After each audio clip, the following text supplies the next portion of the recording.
I love playing the game and the ball stops bouncing eventually. So that's what led me to business. I enjoy China the most just because as an athlete in my space and a basketball player, I like scoring the basketball, and that's all they asked me to do. Most businesses aren't going to pop within the first 6 months. They're not going to pop within the 12 months. The consistency of, did I get something done today? And I think that's the hard part of not only entrepreneurship, but working for yourself.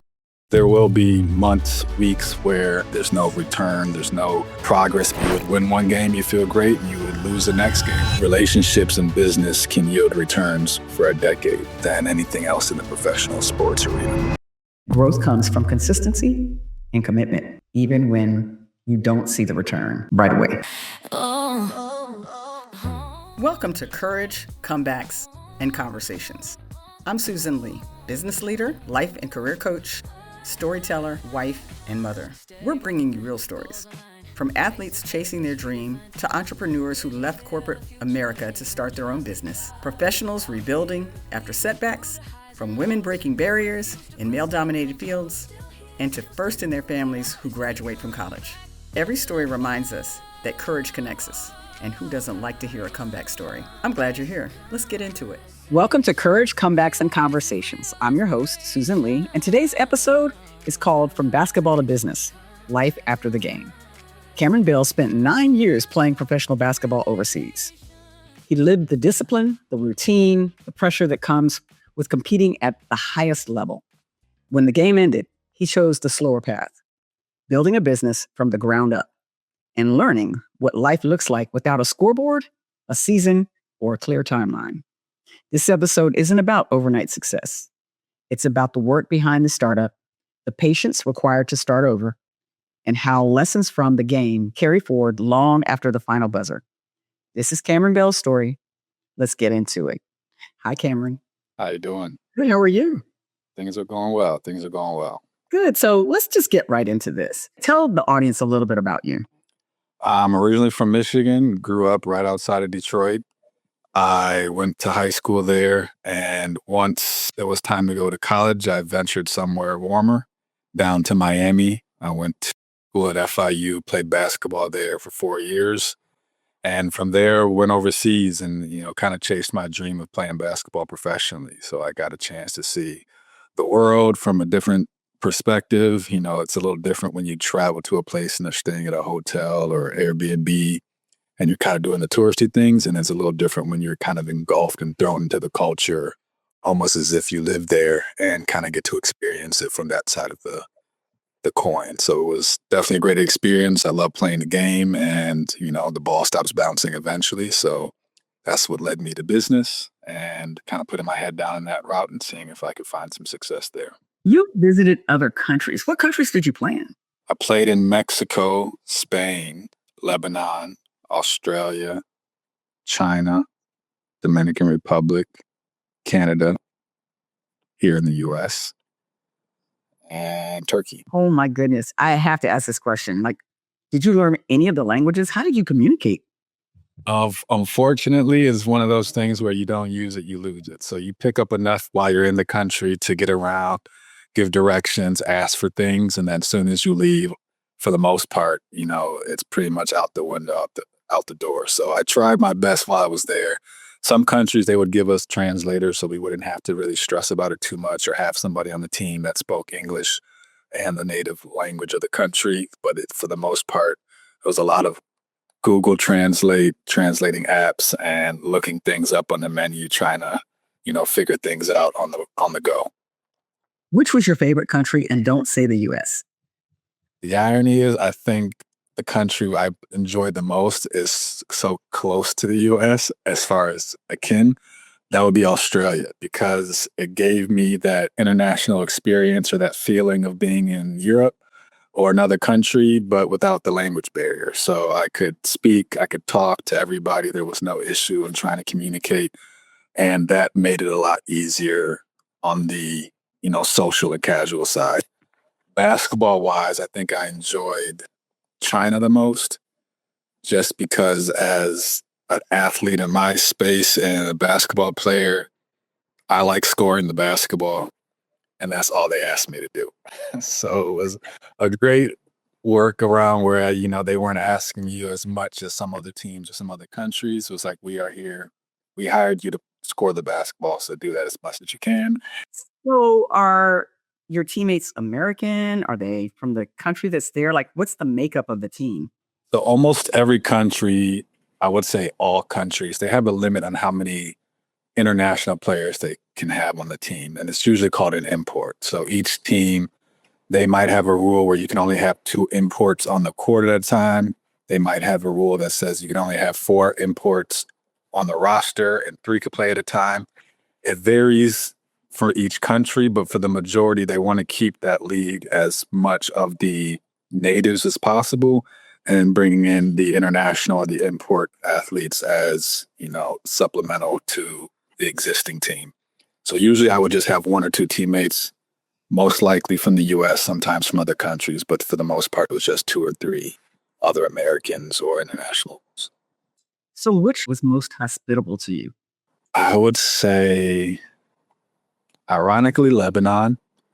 The people there are some of the most gracious and welcoming people I've ever, experienced. Super kind, give the shirt off your back, offer you, they meet you one night, they're asking you to come to dinner at their house the next.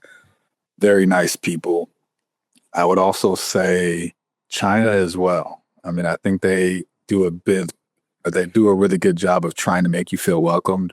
It's hard to make a Black person feel welcome in China, but they did their best. They, try to show you that, their experience and their culture and how things came to be in their way of life. And that's a really interesting culture to see that when they have so much history, thousands of years of we're in and, cultural history that they can lean on. It's an interesting place to be. Well, you mentioned culture. You're talking about being in different countries, learning about them and them learning about you. Visiting other countries can open up your view of life. What lessons from that experience still shape you today? What lessons? I think for the most part, open-mindedness is one of the big ones, specifically coming from America, where we have a lot of kind of blinders on what other people are doing around the world.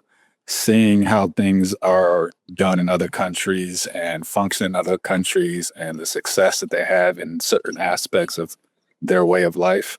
I think that gives you a perspective of kind of more welcoming to other ideas, ideologies, influences where you might not have thought something concrete in one direction and kind of gives you another perspective in another. So I think that is one of the major lessons of just trying to be open-minded and welcoming to different ideas. So when did you decide that it was time to hang the shoes up and put the ball down and come home? Became clear that the NBA wasn't calling. I think part of that, as a kid, you always dream of playing at the best level and the highest level. And as you get older, reality kind of hits and, you can still make a way and find things that, give you that feeling of success in sports. But eventually, like all players, the ball does stop bouncing. I was lucky enough to have a friend of mine that got out the game a year or 2 before me, and he was kind of pulling me in a direction like, hey, this might be something you're interested in. He was an entrepreneur himself. And so that kind of gave me the seed that needed to be planted in my mind of like, all right, well, what's next? I have to thank my parents as well, because they were always the ones who were saying, all right, now what's next? What's next? What are you going to do next? And as a kid chasing your dream, you don't want to hear that. It's like, I'm doing what I want to do right now. But you also kind of got to be a realist and say, all right, well, you can't do this at 40 and figure something out preemptively is more beneficial to you than waiting for the ball to stop bouncing and then have to start something. And so I kind of got lucky in a storm of things where somebody was doing something that I found, interesting and could use my skill sets that I developed. And then, right before I ended up not playing, it was perfect timing to segue into the professional and the business side. So tell me about your business and why did you choose this business? So my company is called MyCharger. We're a consumer electronics company that does power bank rentals at public locations, any hospitality venue, arenas, stadiums, college, universities, bars, restaurants.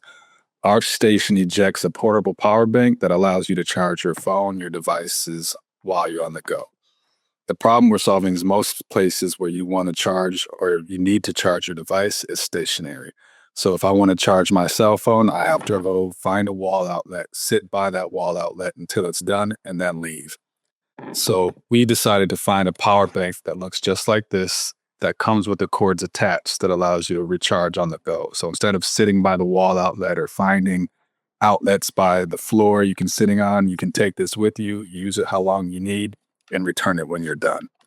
And I think everybody can relate to the problem of being out with your friends or being out the house and needing a charge and not having a solution. Maybe buy a cord from the local gas station, and then how often does that, how long does that last, and how often do you have to do that to make it make sense for you? You might have to run to your car, so now you're sitting in your car away from what you're trying to do and interacting socially just to charge your device. And so we wanted to give a solution that allowed people to be mobile, charge their device while they're on the go. So you're encouraging people to travel, to learn more, to open their minds up too, right? Absolutely.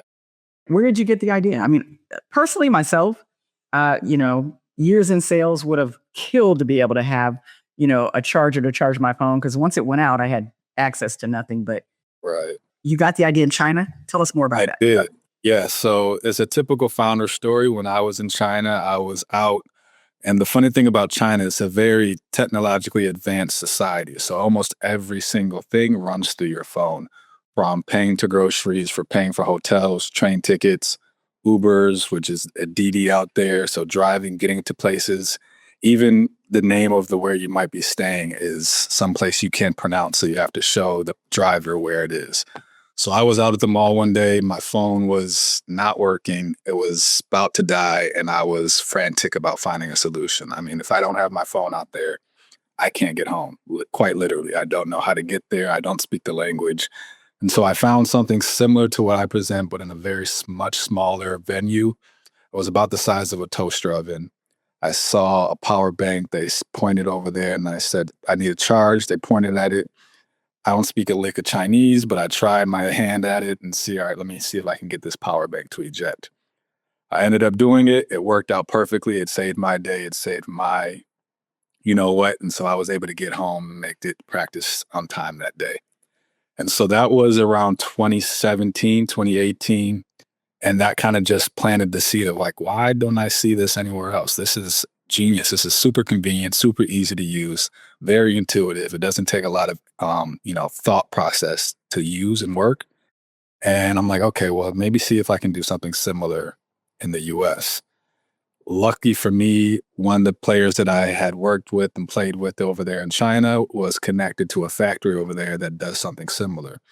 So I worked with them for the course of 2 years, almost a year and a half, of trying to find a station that was able to do what I wanted it to do. That was a smaller station. So like I said, it was about the size of a toaster oven. And I wanted something bigger that could reach a little bit more people, something that was a little bit more visually striking, something that could be caught with the attention of the eyeball and not just someone that rolled in and stumbled upon it. So I created a larger station that's about 6 feet, 7 inches tall, has a huge 43-inch HD screen TV, and it has 48 power banks beneath it. And that's something that I took here to the US. I put it in places that I thought would be the best ideas for like the high foot traffic venues. And that's where we are now. We keep them pushing it there. And we've ventured off into other stations to make it more communal for people to rent in smaller venues. But the beauty of it is you can rent from one station and return it to any other station in our network. So no matter where you rent a power bank, any power bank station that uses MyCharger stations, you can return it. So I'm going to ask the consumer question first. How much does it charge? I mean, how much does it cost to get one? And how easy is it to return it? So on average, our price point is $4 per hour.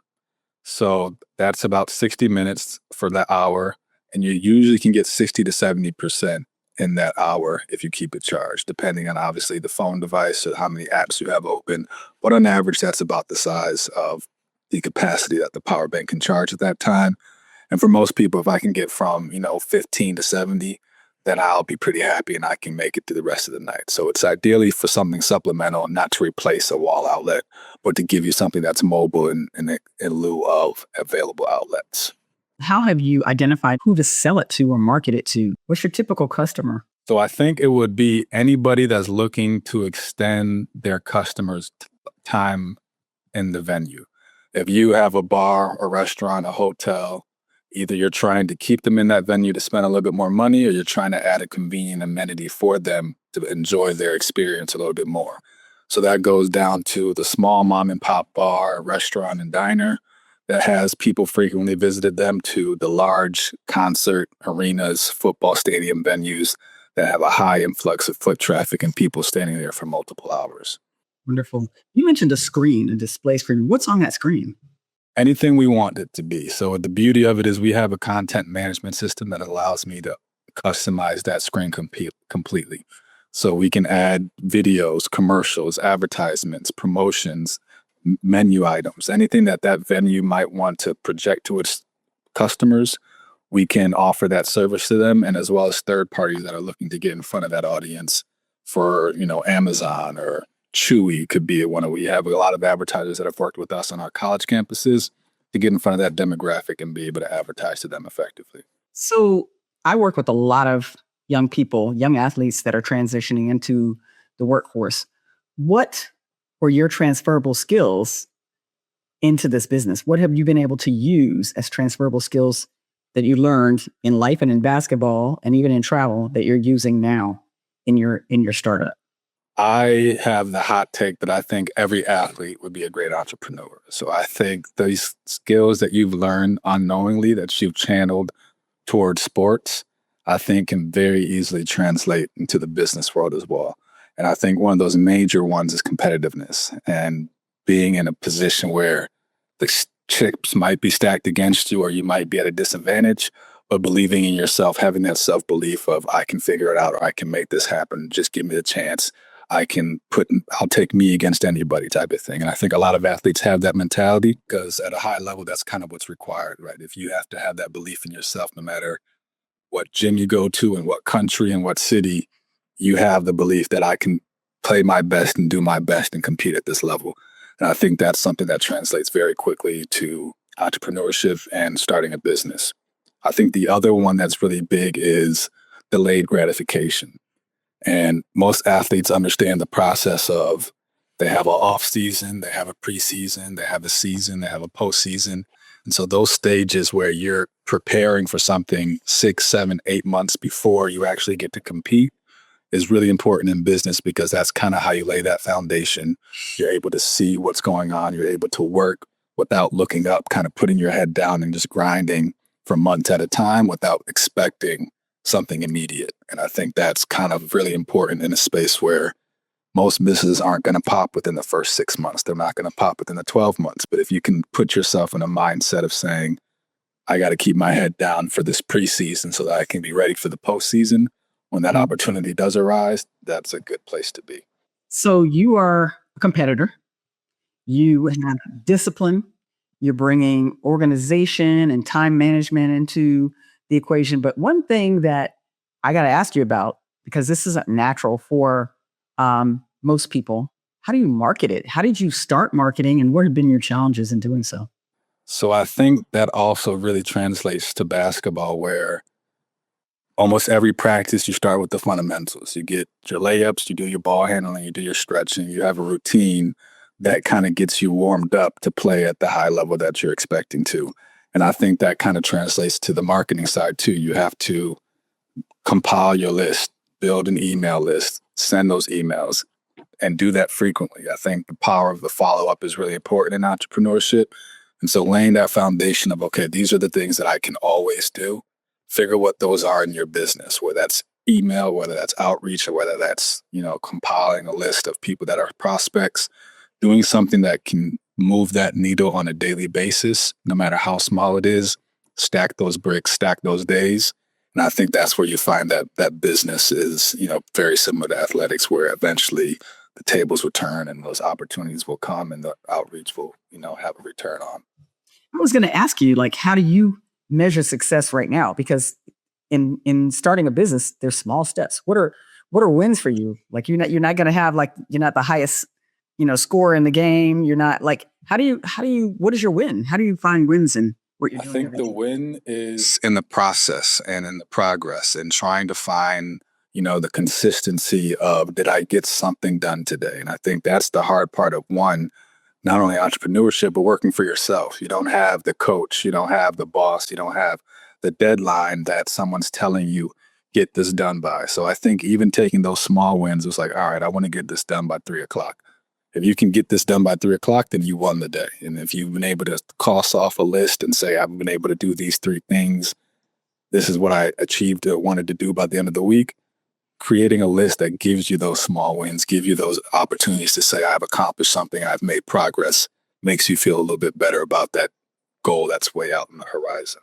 So you and I were talking about this before we came on the podcast. And, I launched this podcast and it's new. And sometimes I question myself. Am I doing the right thing? What am I doing? Why did I think about this? Do those things cross your mind? Absolutely. I mean, I think any entrepreneur or business owner that goes through that or has experienced that will tell you that it's hard. It's not easy. It's not something that you can kind of just brush off, because there will be months, weeks where that outreach and those fundamentals that I just mentioned don't hit. They don't reach anybody. There's no return. There's no progress being made visibly or tangibly that you can touch on. But I think that's the part where athletes can kind of understand of the webs and ebbs and flows of, life. Really, it just kind of mirrors life where things are going well. You have a lot of, feedback. People are talking to you. People are reaching out. And so you're on this high that's going and feeling really well. And eventually that will drop down to like, now I don't hear from anybody, or now they're dropping out. And now these people in the sales pipeline aren't so interested. And you kind of take it with with stride. It's really hard to kind of put into words a way that's, a methodical method that you can put into action for me, because I grew up in athletics. So you would win one game, you feel great, and you would lose the next game. Or you would win and play bad, and then you would lose and play good. So those things where it's kind of that tugging between, two positives or two negatives, and having that balance in between is trying to find that, common place where it's not so difficult to put your head down and just stay the course. So Cameron, how long have you been doing it? This summer will be 4 years. Like I mentioned, this was an idea that originated in 2018, 2017. It took a couple years before I could find an actual device or a station that I could put to market. And then COVID came, which was another barrier that nobody wanted to share anything. So the shared business model was kind of out the window. So we had to kind of sit on it for a little bit longer then. And we finally got a launch in 2022. And, this summer will be 4 years in making. I can't believe I said that out loud. It does not seem like. Well, look, I'm a sports mom, and I've had kids that have played sports, and the game is over. One of my kids, had signed in the NFL, and one of the things I know as parents, and I'm going to ask you this question: what do your parents say? Like, you're in year 4, you ended your career in 2017. How supportive are your parents? What do they say about what you're doing?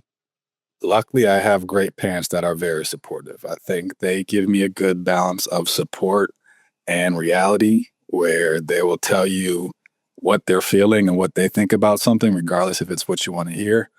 But I'm also a very stubborn person. So when I think of something that I want to do and I think I can do it, there is no telling me, okay, well, you should probably try this as well. And maybe you should think about this, which I think a lot of people might get that in the athlete space, is because I think a lot of people are in a way trying to support you with knowing that athletics might not be the route for you. And so they offer these things, say, hey, have you thought about this?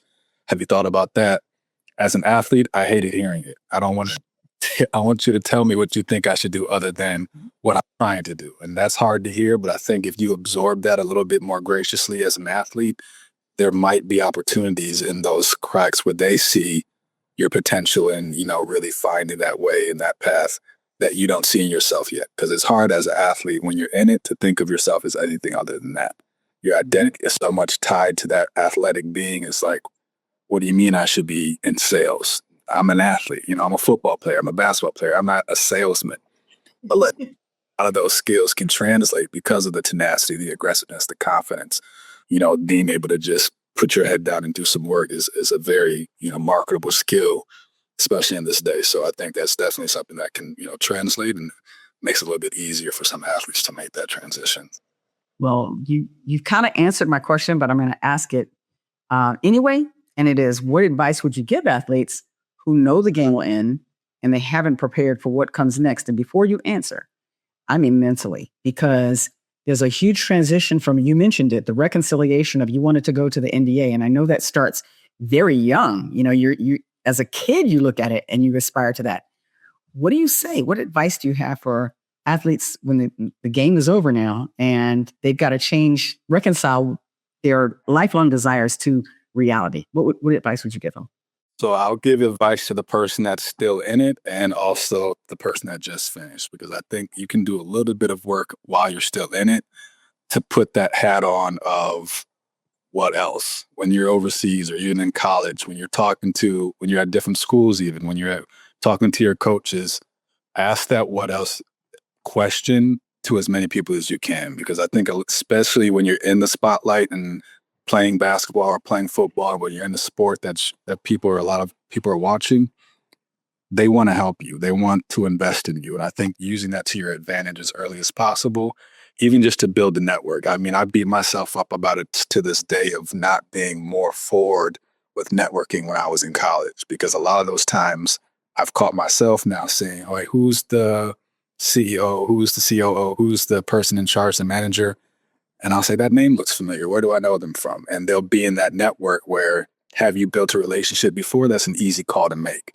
But have you not, now you have to say, hey, do you remember me? We went to here. And building that rapport, trying to make up for lost time, I think is a little more difficult than just trying to build relationships while you're still in that sport. I think that's valuable advice. When I think about, you don't think about in college, building your community or your network when you're there. You're just thinking about getting out, right? But for anybody that's still in school and listening to this, or anybody who's just gotten out, take advantage of your alumni network and connecting with people that went to school with you. Those are the easiest connections you can make. Leveraging LinkedIn. Where do you advertise? So I usually do direct to consumers. I'm going directly to the people that I want to get in front of, whether that be emails. I'll use different types of lead generation softwares that have, the titles and the names of these peoples and the venues that I'm trying to work with. And I'll send a call, I'll send a message, I'll direct message them, I'll DM them on Instagram. I find a way, or even or LinkedIn as well, where I'm just trying to get in front of. If I can get a couple different touch points, whether that be LinkedIn, social media, direct call and email, eventually I usually can get somebody to answer the phone. And from there, it's just kind of finalizing and keep pushing through to make things happen in a way where, you can find some mutual beneficial partnership with them. Okay, Cam, what does life look like for you 5 years from now?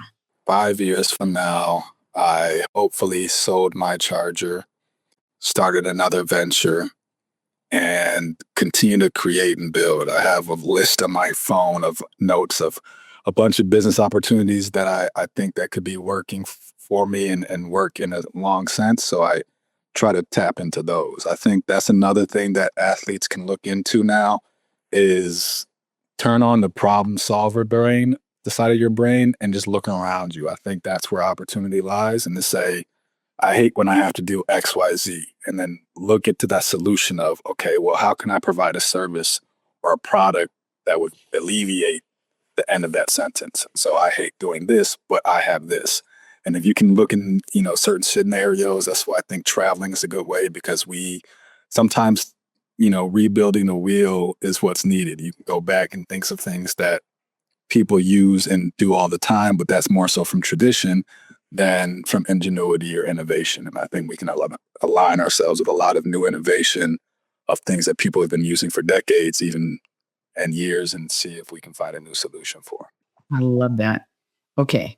Now, we've given advice to athletes, but what about the young professional out there who's desiring to, create a startup or take the launch out of corporate America or even straight out of college? What advice would you give to them?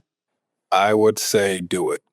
I think the hardest part, and sometimes this day and age, is, especially in the business and the social media of like showing your business. I think a lot of people get the brand and the logo and the colors and the office backdrop and the chairs, and they do everything but the business. I think a lot more businesses and entrepreneurs would benefit themselves from getting a customer, getting a transaction, getting a contract, doing this before you get all your ducks in order per se, I think might be more beneficial to see if it's a viable business, because you don't want to do all that backleg work when you think of having a business and now you can't get any customers and you find out, okay, well, this solution doesn't really fit the market that I'm looking for, or the people that I thought would buy this aren't that interested in it. I think getting that first step forward of saying, okay, I want to start a lemonade company, sell some lemonade. You know what I mean? You don't have to get the lemonade, the brick and mortar, put the lease down, get the branding. Can I sell this product or can I sell this service? Do people want this service? Is this a service that where I'm selling it, people want to buy it? Those things don't really come without experience, or at least try to put the foot in front of the other and say, let me see if this is even something that makes sense long term. And I think that's getting a sale, getting a contract is the biggest uplifting momentum booster that you can kind of find in business. What's one thing you would do differently since you've launched this business and started? Good question. There's a lot. I think one would, in the sense of starting the business, or what I wish I had done in the past better that would help me start this business. Any wisdom you want to share because you've walked the journey, we're open to hear. I think in the beginning, I think what I mentioned a second ago was building that network, because relationships in business can yield returns for a decade. You can have a relationship with one customer and that employee ends up going to another company. They bring you with them, and that's something that can yield, that investment to that relationship can yield much more longer than anything else in the professional sports arena. So I think building those relationships and nurturing those relationships is really important, and trying to find people that are like-minded like you is important as well. I think if you're around people that aren't in the mindset of trying to grow, not even specifically a business, but just them individually, personally, monetarily, however they want to see growth, if that's your circle, I think you're a lot better off than the people that aren't interested in growing as well or as rapidly. So I think finding your tribe, nurturing your relationships around you, and being adventurous and open-minded enough to seek out other relationships. I think one thing I learned this year is being aggressive and nurturing relationships does a great deal of service to you as well as whoever you're nurturing. So I think being aggressive, if you have somebody that you think is out of reach, call their office, talk to the secretary, call their office again, talk to the secretary again. Try to get into contact with that person that you think can be beneficial. If you have value to offer that as soon as you can, because I think people want to help people generally, but most people don't ask. And I think you got to be bold enough to ask for that help that you think, you're looking for. Wonderful. How do people get in touch with you? Whether it's a business that's interested in learning more about your power banks, or someone who would just like some information on, startups, how do they get in touch with you? So easiest would probably be email, Cameron, Cameron, at mycharger.com. MyCharger is spelled a little funky, Michargr. So there's no E in charger. And on our social media as well. So MyCharger and Instagram and Facebook, easy to reach out there. And I'm definitely happy to open and talk to any of the entrepreneurs, any people in the business that think they, could use some of my experience or wisdom that I've gained over the years. I'd be happy to talk to. Well, Cameron, thank you. Thank you for your time, and thank you for sharing your journey so honestly with us. Your story is a reminder that life after the game isn't about replacing one title with another. It's about applying the discipline, resilience, and focus you've already built to something new, even when progress is slow and the outcomes aren't guaranteed. For anyone listening who's navigating a transition, starting over, or quietly building something they believe in, Cameron's journey shows that growth comes from consistency and commitment, even when you don't see the return right away. Thanks for listening to From Basketball to Business, Life After the Game. If this conversation resonated with you, take a moment to reflect on what skills you're carrying forward into your next chapter. Please subscribe, like, and share this episode with someone you think it might help. Cam, thanks so much for being here. I really appreciate it. Thank you for having me. I appreciate it. All right, and we'll see you guys next time on Courage, Comebacks, and Conversations. Have a good one. Chasing purpose, redefine time. Vision clear, the future near.